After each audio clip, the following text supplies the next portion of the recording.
And so there you have it, Boris Johnson booed and heckled in Luxembourg. How embarrassing is it that this reception then causes him to miss out on a press conference with the Prime Minister, who then ends up gesturing at an empty podium? Well, yes, it shows the antipathy between the EU27, many of the countries in the EU27, and Boris Johnson. It shows antipathy to many people in the EU to Boris Johnson. It also shows the distance there still is to go before there's anything close to a deal. I mean, we've just seen today that they couldn't, Luxembourg and the UK couldn't negotiate the terms of a press conference. There you go. And the hope is that they'll negotiate a new deal that took over 2 years to negotiate in a matter of weeks, in a matter of days. So it shows the real distance we are to getting anything close to a deal between the UK and the EU. But Boris Johnson insists that by threatening to crash out of the EU at the end of October, that increases the chances of there being a deal.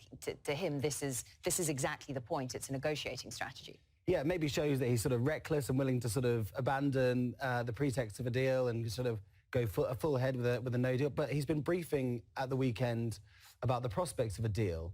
And he sort of told the newspapers on Sunday in the UK that he would be like the Incredible Hulk and really muscle into these negotiations and commit to a deal and make sure the UK the EU sort of back down, if you like.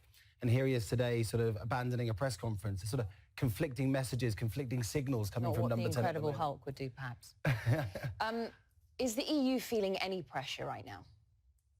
I think it's feeling some pressure. You've got to remember the EU, a no deal outcome wouldn't be beneficial to the European Union. It would be bad for Ireland. But we're seeing a situation where the EU is able to keep itself together because there's no real proposals to try and divide up the EU at the moment. There's no real proposals coming from the UK at present on alternatives to the withdrawal agreement. So at the moment it can sit there. Is it in their interest to see the UK crash out without a deal? It's not in their interest. It's going to be bad for the economy of the EU27 as well as the UK. But if we're talking about right now the politics of September into October, if Boris Johnson's going to try and scope out and frame it as a blaming exercise, then the EU are going to push back strongly against that because they feel that they're seeing Boris Johnson coming to the EU, coming to Brussels, going to Luxembourg today, and basically trying to put the blame on the EU for a no-deal outcome,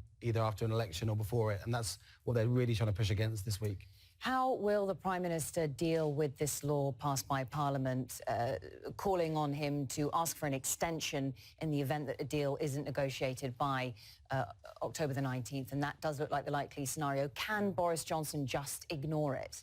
It's unlikely that he'll be able to ignore it. The most likely outcome is that he'll resign to avoid it because he'll see an upcoming election and he'll be framing that as the possibility of saying, I did everything I could to stop this attempt to stop Brexit, vote for me, give me a majority against Jeremy Corbyn, and I will fulfil that mandate. And he'll think that's probably the better political option than going to Brussels with his tail between his legs, which is the big choice he's got at the moment.